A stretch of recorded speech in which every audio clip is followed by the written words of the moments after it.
तो जय श्री राम मेरे प्यारे भक्तजनों, कैसे हैं आप लोग। आज हम सुंदरकांड के 9वें दोहा से फिर से प्रारंभ करेंगे। कल 8वें दोहा तक हमने इस सारी चौपाई को पढ़ी थी और उसका अर्थ भी समझे थे। तो आज हम 9वें दोहे से स्टार्ट करेंगे, वो भी अर्थ सहित।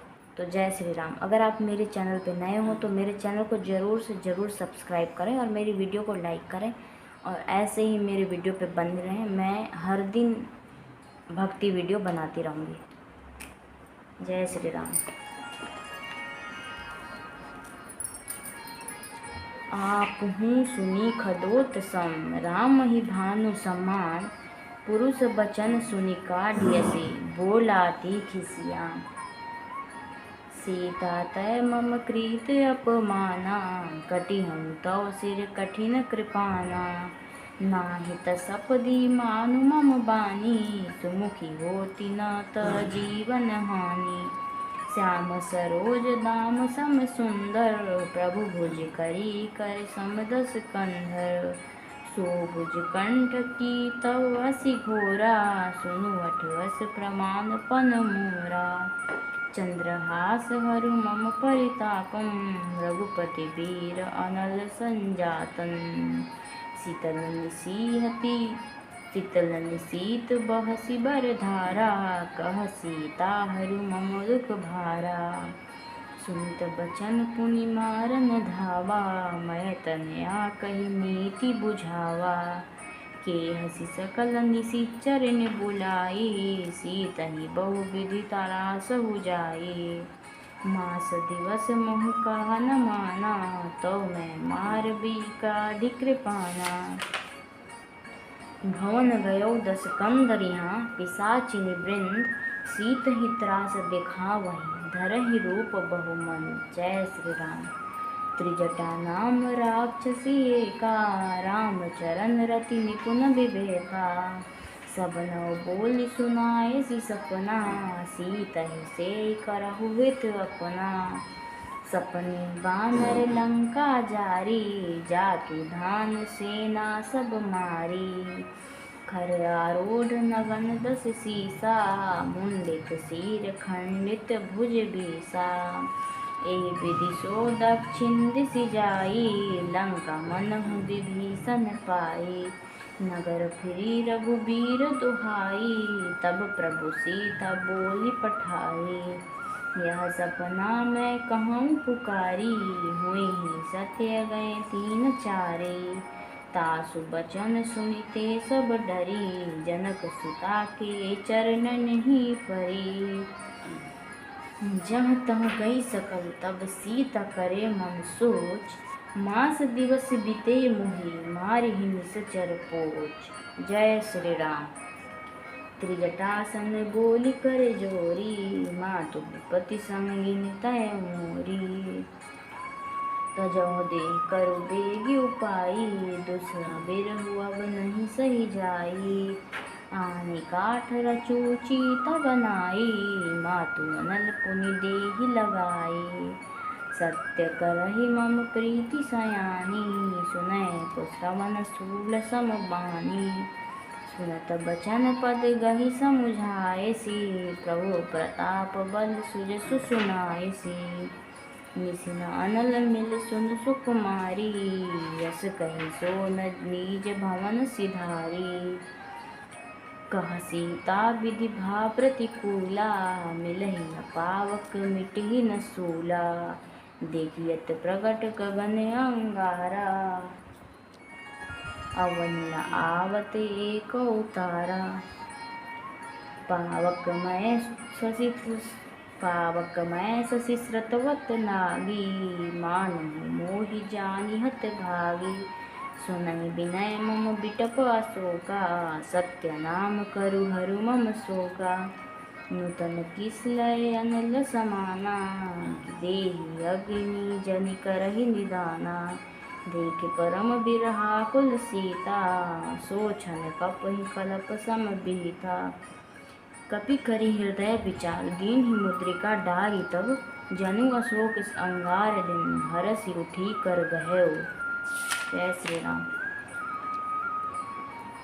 तब देखी मुद्रिका मनोहर, राम नाम अंकित अति सुंदर, चकित चितव मुद्री पहचानी, हर्ष बिसात हृदय अकुलानी, जीति को सकई अजय रघुराई, माया ते असि रचि नहीं जाई, सीता मन विचार कर नाना, मधुर बचन बोले हनुमाना, रामचंद्र गुण भरने लागा, सुनत सीता कर दुख भागा, लाग सुनय श्रवण मन लाई, आदिम ते सब कथा सुनाई, श्रवणामृत जे कथा सुहाई, कहीं सो प्रगट होति किन भाई, तब हनुमंत निकट चली गयऊ, फिर बैठी मन विस्मय भयऊ, रामदूत मैं मातु जानकी, सत्य पथ शपथ करुणा निधान की, यह मुद्रिका मातु मैं आनी, दीन राम तुम कह सही दानी,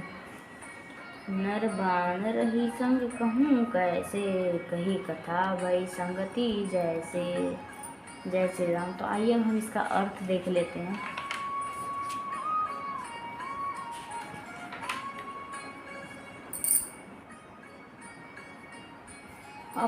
अपने को जुगनू के समान श्री रामचंद्र जी को सूर्य के समान सुनकर और सीता जी के कठोर वचनों को सुनकर रावण तलवार निकालकर बड़े गुस्से में आकर बोला, सीता तूने मेरा अपमान किया है, मैं तेरा सिर इस कठोर कृपाण से काट डालूंगा, नहीं तो अब भी जल्दी मेरी बात मान ले। हे सुमुखी, नहीं तो जीवन से हाथ धोना पड़ेगा।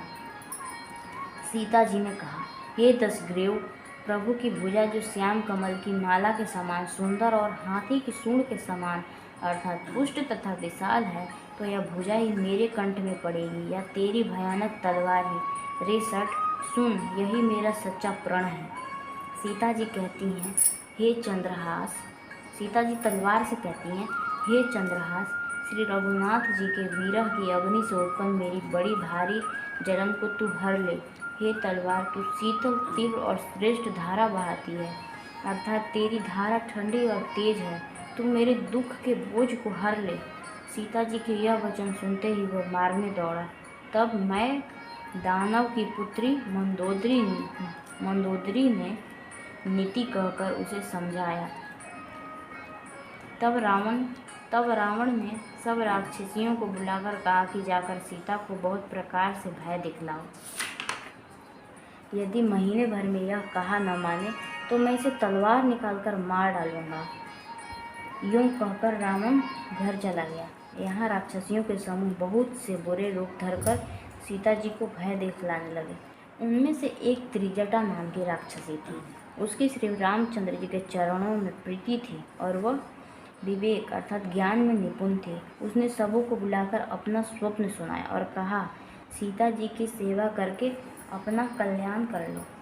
स्वप्न में मैंने देखा कि एक बंदर ने लंका जला दी, राक्षसों की सारी सेना मार डाली गई। रावण नंगा है और गधे पर सवार है, उसके सिर मुंडे हुए हैं, बीचों भुजाएं कटी हुई हैं। इस प्रकार से वह दक्षिण यमपुरी की दिशा को जा रहा है और मानो लंका विभीषण ने पाई है। नगर में श्री रामचंद्र जी की दुहाई फिर गई। तब प्रभु ने सीता जी को बुला भेजा। मैं पुकार कर निश्चय के साथ कहती हूँ कि यह स्वप्न कुछ ही दिनों बाद सत्य होकर रहेगा। उसके वचन सुनकर वे सब राक्षसियाँ डर गईं और जानकी जी के चरणों पर गिर पड़ी। तब इसके बाद वे सब जहाँ तहाँ चली गईं। सीता जी मन में सोच करने लगी कि 1 महीना बीत जाने पर नीच राक्षस रावण मुझे मारेगा। सीता जी हाथ जोड़कर त्रिजटा से बोली, हे माता, तू मेरी विपत्ति की संगिनी है, जल्दी कोई ऐसा उपाय कर जिससे मैं शरीर छोड़ सकूं। विरह असहाय हो चला है, अब यह सहा नहीं जाता। काठ लाकर चीता बनाकर सजा दे हे माता, फिर उसमें आग लगा दे। हे सयानी, तू मेरी प्रीति को सत्य कर दे।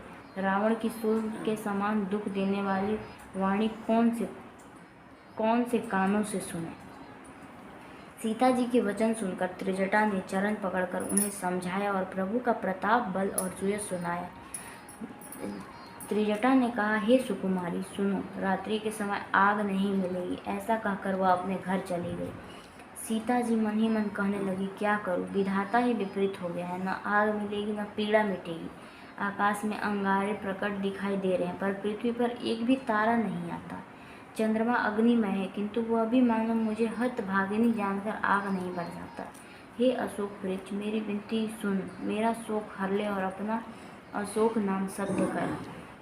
तेरे नए नए कोमल पत्ते अग्नि के समान है। अग्नि दे, विरह रोग का अंत मत कर, अर्थात विरह रोग को बढ़ाकर सीमा तक न पहुंचा। सीता जी को विरह से परम व्याकुल देखकर वह क्षण हनुमान जी के कल्प के समान बीता। तब हनुमान जी ने हृदय में विचार कर सीता जी के सामने अंगूठी डाल दी, मानो अशोक ने अंगारा दे दिया। यह समझकर सीता जी ने हर्षित होकर उठकर उसे हाथ में ले लिया। तब उन्होंने राम नाम से अंकित अत्यंत सुंदर एवं मनोहर अंगूठी देखी। अंगूठी को पहचान कर सीता जी आश्चर्यचकित होकर उसे देखने लगी और हर्ष तथा विषाद से हृदय में आकुला उठी। वे सोचने लगी, श्री रघुनाथ जी तो सर्वथा अजय हैं, उन्हें कौन जीत सकता है, और माया के उपादान से सर्वथा रहित दिव्य चिन्मय अंगूठी बनाई नहीं जा सकती। सीता जी मन में अनेक प्रकार के विचार कर रही थी। इसी समय हनुमान जी मधुर वचन बोले। वे श्री रामचंद्र जी के गुणों का वर्णन करने लगे, जिनके सुनते ही सीता जी का दुख भाग गया। वे कान और मन लगाकर उन्हें सुनने लगी। हनुमान जी आदि से लेकर सारी कथा कह सुनाई। सीता जी बोली, जिसने कानों के लिए अमृत रूपी सुंदर कथा कही, वह हे भाई प्रकट क्यों नहीं होता। तब हनुमान जी पास चले गए। उन्हें देखकर सीता जी मुंह फेर कर बैठ गई। उनके मन में आश्चर्य हुआ। हनुमान जी ने कहा, हे माता जानकी, मैं श्री राम जी का दूत हूँ, करुणा निधान की सच्ची शपथ करता हूँ। हे माता, यह अंगूठी मैं ही लाया हूँ। श्री राम जी ने मुझे आपके लिए शहीदानी निशानी या पहचान दी है। सीता जी ने पूछा, नर और वानर का संग कहो कैसे हुआ। तब हनुमान जी जैसे संग हुआ था वह सब कथा कही। जय श्री राम। दोस्तों, तो आप ये पावन कथा अगर सुनना चाहते हैं कंटिन्यू, तो मेरे चैनल को ज़रूर सब्सक्राइब करें। मैं कल फिर इस दोहे से स्टार्ट करूँगी और अर्थ सहित मैं पढ़ूँगी, तो आप मेरी वीडियो पे बने रहिए। और जय श्री राम। मिलते हैं कल की वीडियो में, और मैं पूरा एक प्लेलिस्ट बना दूँगी सारी वीडियो का एक अलग से, आप वहाँ से पूरा वीडियो अर्थ के सहित सुन सकते हैं। जय श्री राम, जय हनुमान।